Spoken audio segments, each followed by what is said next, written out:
Okay, so you want to know what to watch next, right? Well, you came to the right place. Because it's Binge Guide, That's right. the next show. That's us. I'm Victoria. And I'm Andrew. And today we're going deep on something a little different. Yeah, this one's gonna be interesting. It's a new horror film. It's called The Ugly Stepsister. And I gotta say, even the title has got me intrigued. Yeah, it's definitely not your typical happily ever It after. said no fairy godmothers here. This is like Cinderella. But with body horror? Yeah, full-on body horror. The trailer just dropped. And let me tell you, It's not for the faint of heart. it is intense. I heard someone actually threw up when they saw it at Sundance. Oh yeah, that's right. I heard about that. So that's got to tell you something, right? Yeah, for a horror film, that's like a badge of honor. Exactly. So we're going to break it all down for you. Like, what makes this movie so messed up? Yeah, what's the deal with all the buzz? And is it actually worth watching? So strap yourselves in. Because we are going deep into The Ugly Stepsister. Okay, so Cinderella with body horror. Like, how does that even work? Well, this director, Emily Blitchfeld, she's going back to the original Grimm's fairy tales. Which, But pretty dark. yeah, a little bit darker than the Disney versions. A little bit, yeah, a lot of it. A lot of it, yeah. She said she reread the story as an adult, Uh-huh.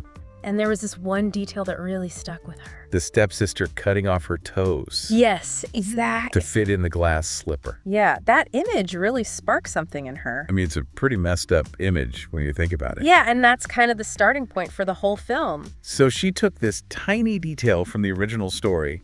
And turned it into a full-blown horror movie.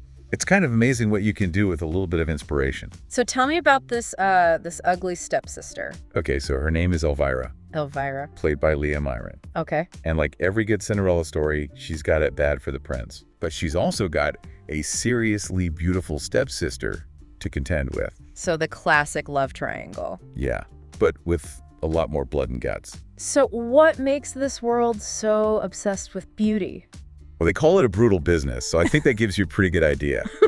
So it's not just about looking pretty. No, it's like a matter of life or death. Wow. And Elvira, she's willing to do whatever it takes to win. So we're talking like extreme makeovers. Extreme is an understatement. Okay, lay it on me. Think invasive surgeries, Oh, wow. dangerous weight loss methods, Like what? like ingesting live tapeworms. No way. Yeah, it gets pretty graphic. Okay, that's next level. And they don't shy away from showing you the gory details. So is this all just shock value, or is there something more to it? Well, the director says she wants to make people think about the pressure to be beautiful, I mean, that's definitely a relevant topic. especially today. Yeah, for sure. But she's even said she made this film for her younger self. Really?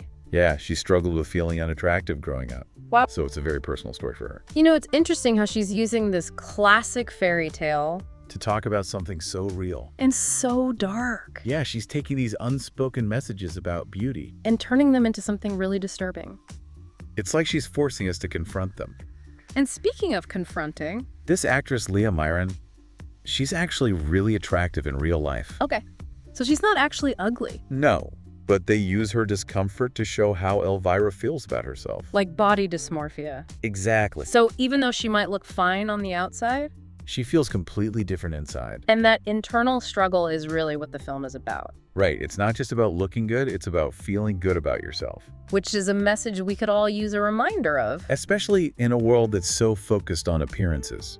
So it's not just a horror movie then. No, it's more like a social commentary.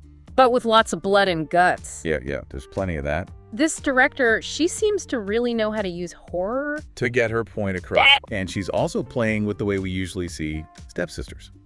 Okay, how so? In the original Grimm's version, they were beautiful but mean. Right. But Disney made them both ugly and mean. Like the classic villains. Exactly. But in this movie, it's different. How? Elvira is the one who goes to these horrific lengths. So the ugly stepsister is actually the one who's desperate for beauty. Yeah, it's like she's saying that the pursuit of beauty can be really ugly. Wow, that's a really interesting take. It's like she's turning the whole fairy tale on its head. Yeah, she's making us question everything we thought we knew. And she's doing it with a lot of style. So tell me about the look and feel of the film. Well, it's visually stunning. I bet. It's got this dark gothic vibe, Right. kind of like those old Eastern European fairy tale movies. I love those. Me too. They're so creepy and atmospheric. And the music. It's got this really cool 80s synth soundtrack. So it's like a modern fairy tale with a retro twist. Exactly. It sounds like a really unique experience. It is, and the critics seem to agree. Really? Yeah. It premiered at Sundance, Oh, wow. and then it was shown at the Berlin International Film Festival. So it's making the rounds, Yeah, and people are loving it. even though it's so disturbing. I think that's part of the appeal. Like, it's so messed up, you can't help but be fascinated. Exactly, and it's not just empty shock value. There's a real message behind it. The director wants us to feel both empathy and discomfort, And to think about our own relationship with beauty. which is a pretty powerful thing for a horror movie to do. So when can we see this masterpiece? Well, it actually already came out in Norway on March 7th. Lucky Norwegians. But for us in the U.S., It's hitting theaters on April 18th. that's right. And it'll also be streaming on Shudder.